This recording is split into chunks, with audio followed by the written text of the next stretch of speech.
2 பேரும் பயங்கரமா அடிச்சுக்கிட்டு இருக்க. இப்ப இங்கே இருந்து நம்ம யாம்சா வந்து அடிக்க வர உடனே அந்த சைஃபமன் என்ன பண்ணுது, நம்ம யாம்சாவோட காலை பிடிச்சி இங்க இருந்து தூக்கி வீசிடுதுங்க. இங்க இருந்து தூக்கி வீச நம்ம யமச்சா இங்க இருந்து பறந்து போய் அதுக்கு ஒரு அடியை போட்டு அப்படியே ஏரிலேயே கமைகான்னு சொல்லி ஒரு அட்டியை ஒண்ணு இந்த இடத்துல போடுவான் பாருங்க. போட்டோன்னே இந்த இடத்துல சைஃபமன் பயங்கரமா அடிபட்டு இந்த இடத்துல இந்த சைஃபமன் தோத்தும் போகுதுங்க. அது கீழே விட இந்த பக்கம் நம்ம புல்மா டீம் வந்து அந்த டிவியை பார்த்துட்டு கொண்டாடுறாங்க, யாம்சா ஜெயிச்சிட்டான் அப்படின்னு சொல்ல.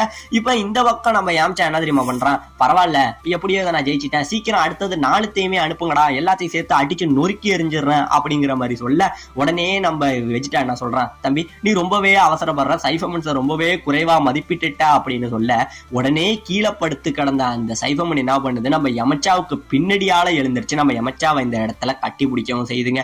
இது கட்டி பிடிக்க சுத்தி உள்ளவங்க எல்லாரும் பயங்கரமா ஆச்சரியப்பட்டுக்கிட்டு இருக்க, ரொம்பவே டைட்டா கட்டி பிடிக்குதுங்க. நம்ம யமச்சாவால அதுல இருந்து ரிலீஸே ஆக முடியல. அப்படியே கட்டி பிடிச்சது செல்ஃப் டெஸ்ட்ரக்ஷன் மோடுக்கு போய் வெடிக்குதுங்க. அதோட சேர்ந்து நம்ம யமச்சாவும் இந்த இடத்துல வெடிச்சு போகவும் செய்யறாங்க. ஆமாங்க, அப்படியே வெடிச்சு போக சுத்தி உள்ளவங்க எல்லாரும் பயங்கரமா பயப்பட இந்த இடத்துல யமச்சா அப்படியே அடிபட்டு கீழே கிடக்குறாங்க. உடனே கிர்லின் இங்க இருந்து வந்து பார்த்து அவனோட இதய துடிப்பை பாக்குறான். ஆமாங்க, இந்த இடத்துல நம்ம யமச்சா செத்தும் போறான்.